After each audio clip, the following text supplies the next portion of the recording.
Dober dan, danes je z nami v studiu Ralf Čeplak-Mencin, kustos v Slovenskem etnografskem muzeju in tudi avtor knjige V deželi nebesnega zmaja, govori o Kitajski. Povabili smo pa te zato, ker si se včeraj vrnil z Filipinov, kjer je pred nedavnim besnela narava. Ti si tam hotel uživati v raju, znašel si se pa nekako v peklu. Ja, res je, ne. Z poti po Kitajski, ker smo imeli konferenco o vzhodni in centralni Evropi in pa Kitajski, sem potem potoval še na jug Kitajske, ker sem živel leto dni pred 27 leti in obiskal nekaj prijateljev. To je zelo blizu Hongkonga. No in Hongkong je pa tudi relativno blizu Filipinov, tudi letalske karte niso tako drage, tako da skratka po tem recimo uradnem delu moje poti sem si zaželel še malo počitnic, malo uživanja na tropskih otokih in sem odpotoval na Filipine. Tako, in prebival si na otoku Malapascua, to je nedaleč od otoka Cebu, ki sta bila oba v tem prizadeta, ne, v tokratni kataklizmi, ne? Ja, šel sem na mali otok, kjer ni nobenega prometa. To je turističen otok? To je turističen otok, kamor prihajajo ljudje z vsega sveta, ki se potapljajo, ki si ogledujejo orjaške mante, morske pse in tako naprej. Skratka, ta podvodni svet je tam zelo zanimiv in mene pa predvsem privlačilo to, da sem si želel malo miru, malo morja, malo sonca in zaradi tega sem si izbral ta otok. To je v bistvu zelo majhen otok na severu Cebuja v otočju Visayas.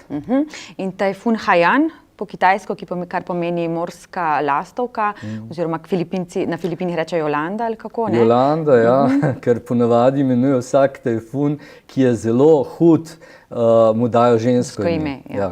Ga je zajel v petek zjutraj, kako je bilo, ne? V petek zjutraj, tako, ja. V petek zjutraj je pridivjal iz vzhoda in sicer je najprej prizadel vzhodni otok Samar, vzhodni del otoka Samar, potem Leyte, potem Cebu, Negros in pa nekako končalo se na otoku Palawan, ki je že pravzaprav izven tega otočja Visayas in tajfun je divjal naprej v Vietnam in pa na Kitajsko. In v tem delu je divjal s hitrostjo 300 km/h, tudi te vzhodne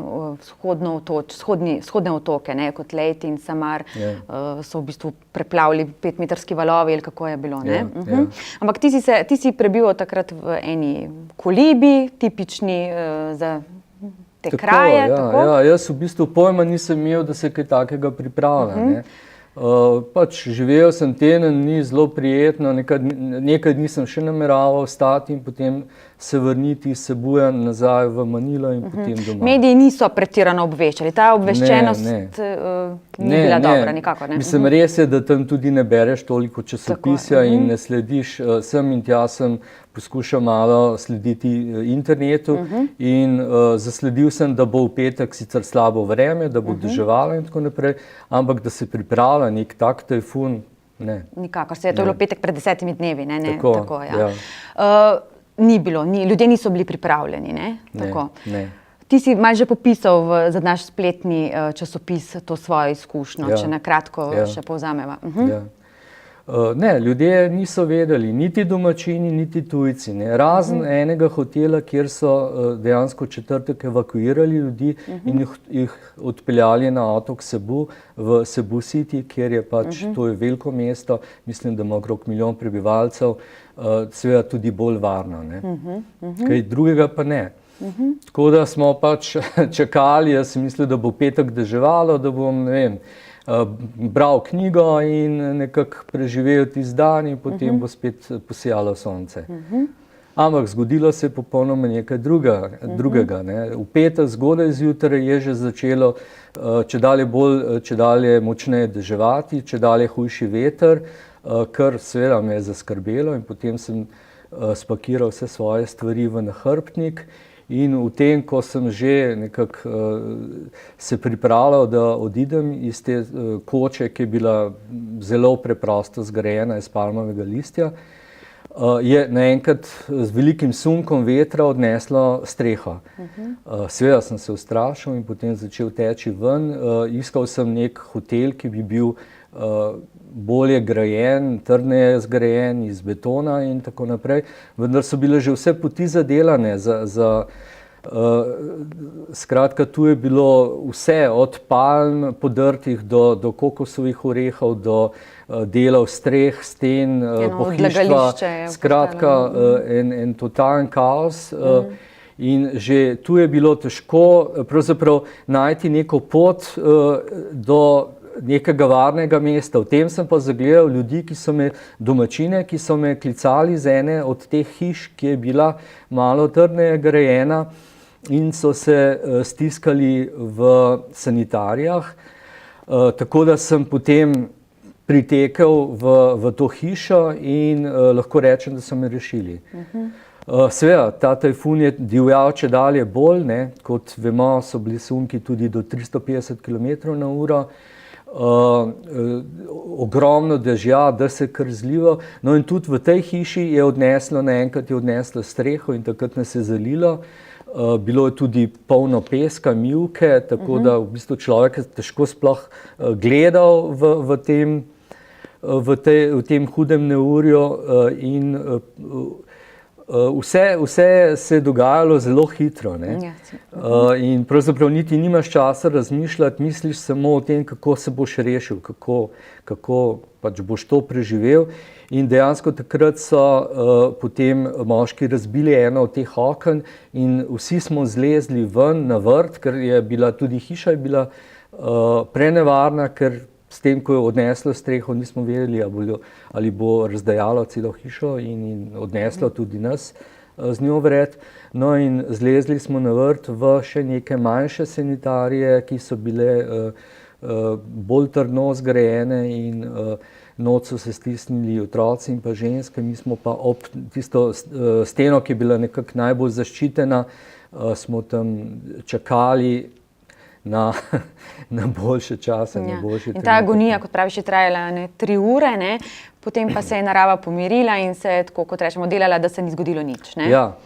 Kaj pa potem? To je prav neverjetno. Ne moreš verjeti, potem, ko se začne vse umirjati, težko verjameš, da se je vse to zgodilo, ampak seveda, ko se ozreš okrog sebe, vidiš, da je vse uničeno. Vse, ne. Bila je tu vas, ki je predtem, pač ker so živeli ti ljudje, vse je bilo totalno razdejanje, vsi hoteli so bili uničeni, vsa plovila, vsi čolni, vse je bilo, ta otok živi od turizma, ne, to bo trajalo zdaj leta, da se bodo upomogli, da bo ponovno spet začel zaživel turizem tukaj. Ampak smrtnih žrtev na tem otoku Malepasko verjetno ni bilo, ne. Zdaj težko je reči, ker seveda jaz sem bil pač na enem od teh koncev, ne, ampak pozneje sem v Manili srečal nekoga, ki je bil prav tako v Malapasku in on mi je povedal, da je neka ženska, ki je ostala v kolibi, da je padla palma na njo in da je umrla. Ne.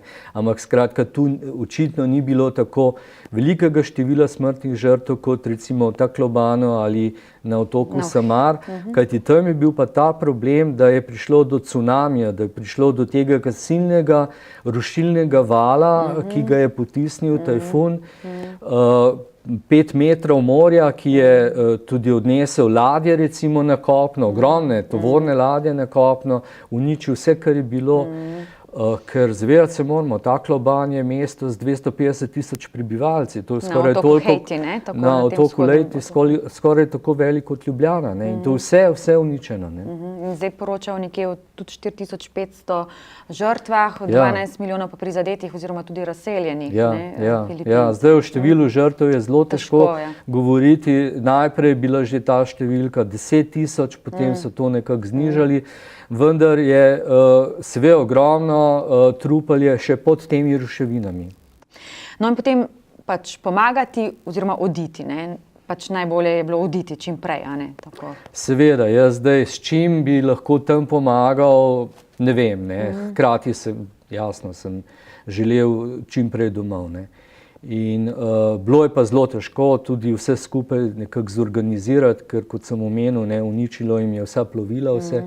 vendar drug dan, sobota, je bilo res popolnoma umirjeno vreme, celo sonce sijalo, mirno morje, razen vsega tega razdejanja. No in uspelo mi je poiskati enega izmed dveh čolnov, ki baje, da sta preživela oziroma prestala to hudo neurje, in nekaj tujcev so nas potem odpeljali oziroma smo odpluli do prvega mesteca na otoku Sebu, Maja, ki je bilo prav tako razdejano, ne? Ampak dobro, prišli smo na otok Sebu in Sebu, severni del otoka Sebu je bil popolnoma uničen, popolnoma razdejan, tudi otok, tam je še en zelo velik turistični otok Bantajan, tudi popolnoma uničen. No, ampak iz tega mesteca Maja nam je potem le nekako uspelo tudi s pomočjo domačinov, ki so bili spet zelo prijazni, res moram reči, so nam zorganizirali motorna kolesa in potem smo nekako čez drn in strn, ker ceste so bile popolnoma zadelane z vsemi odpadki, smo kljub temu uspeli priti do 50 km oddaljenega mesta Bogo, ki je bil tudi uničen, ampak od tu naprej so pa že toliko očistili ceste, da so že vozili avtobusi v Cebu City, ki leži nekako v sredini otoka Cebu, ki je tak podolgovate oblike. Si spremljal, kako se je odzvala tudi mednarodna javnost? Ja, ko smo bili v Maji, ko smo čakali na ta motorna kolesa, sem zagledal en helikopter, ne? In seveda jaz sem pričakoval, da bo, ne vem, enkrat, da bo veliko helikopterov, ker drugače kot s helikopterji se ni dalo priti, ne? In ta pomoč je kar trajala, ne? Tudi ko sem prišel v Cebu City in sem potem v hotelu lahko spremljal pač medije, televizijo, internet in tako naprej, sem lahko bolj sledil tem dogodkom.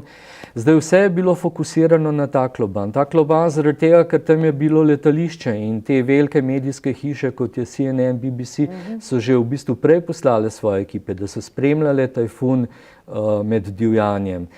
Ampak zelo malo je bilo rečenega o vseh ostalih otokih, ne? In ta tajfun je prišel, pač rodil se je v Tihem oceanu in je potem nekako v pasu 300 km divjal skozi Visajske otoke, skozi osrednje Filipine.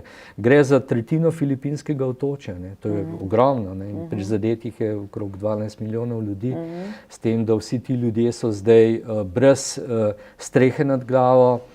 Mnogi seveda so bili od začetka, saj prvih nekaj dni, brez vode, brez hrane, brez potrebne medicinske pomoči. Zgodilo se je tako, da recimo zgodba nekega moškega, ki ga je poškodoval kokosov oreh, ne, ki je pač težek, velik in poškodoval ga je tako, da ga je udaril v nogo, ampak ker ni bilo nobene pomoči, nobenih antibiotikov, ničesar, se mu je pač ta rana vnela, potem so mu zdravniki, ko so že prišli, ne, so mu nogo amputirali, ampak vse skupaj je bilo prepozno, tako da je pač umrl, ne. In teh tragedij je bilo ogromno, ne. Mislim, družine, kjer so otroci. Sirote tudi najbrž, ne. Seveda, ne, recimo jih je odplavilo morje ali ne vem. Tega je bilo res še pa še, ne. In jaz sem potem, ko sem bil v Cebu Cityju, sem v hotelu tudi spoznal družino beguncev, ki so še uspeli pribežati, s tem, da takrat so pa že začeli navijati cene, ne. In problem je bil, ker ljudje niso imeli toliko gotovine, ne, ker seveda bank ni bilo ničesar, ne, bankomatov ničesar. Če si imel gotovino, si nekako še uspel. Po tednu dni, ko pa se je dejansko tudi prebudila mednarodna pomoč, ko so recimo Američani poslali letalonosilko iz Hongkonga, s helikopterji letali in tako naprej, in tudi Angleži, Japonci, Korejci. Takrat se je pa začelo nekako stanje že normalizirati v narekovajih in seveda so začeli tudi evakuirati ljudi in jim razdeljevati hrano, vodo in pa tudi potrebno medicinsko pomoč. Čeprav recimo ta Ljubljana, lahko ravno zdaj beremo v Le Monde, je še vedno nekakšen kaos, ne? Ljudje se bojijo, marsikaj slabega tudi prihaja na dan, ne? Od ne vem, umorov do pobegnili so recimo zaporniki zaporov in tako naprej. Tudi, ja, seveda v taki katastrofi se potem dogaja marsikaj, ne? In potem jasno prihajalo je tudi verjetno do ropov, do kraj in tako naprej. Čeprav Filipini so veliki, ne? Ravno te dni odhajata znanca na Filipine, ne, to moramo v tej priložnosti tudi povedati, ne, to je veliko otočje, 7000 otokov, sever je bil zelo, pač kako, ni bil prizadet. Sever zdaj ni bil prizadet, ne, so pa res Filipini zelo izpostavljeni, ne, pravijo, da so Filipini na tem ognjenem obroču, kajti tu so še vedno delujoči vulkani, potresov je dosti, recimo pred mesecem dni je bil katastrofalen potres, 7,2 stopnje po Richterju, ne, na otoku Bohol in pa Cebu, ki je tudi prizadejal, tudi mnoge žrtve so bile. Ne. Teh prizorov si verjetno ne boš mogel kar tako zbrisati iz glave, ne, te bodo spremljali. Absolutno, jaz mislim, da je bilo to moje drugo rojstvo. Ne. In če mi ne bi pomagali domačini, vprašanje, kako bi bilo. Ne. Hvala, Ralf.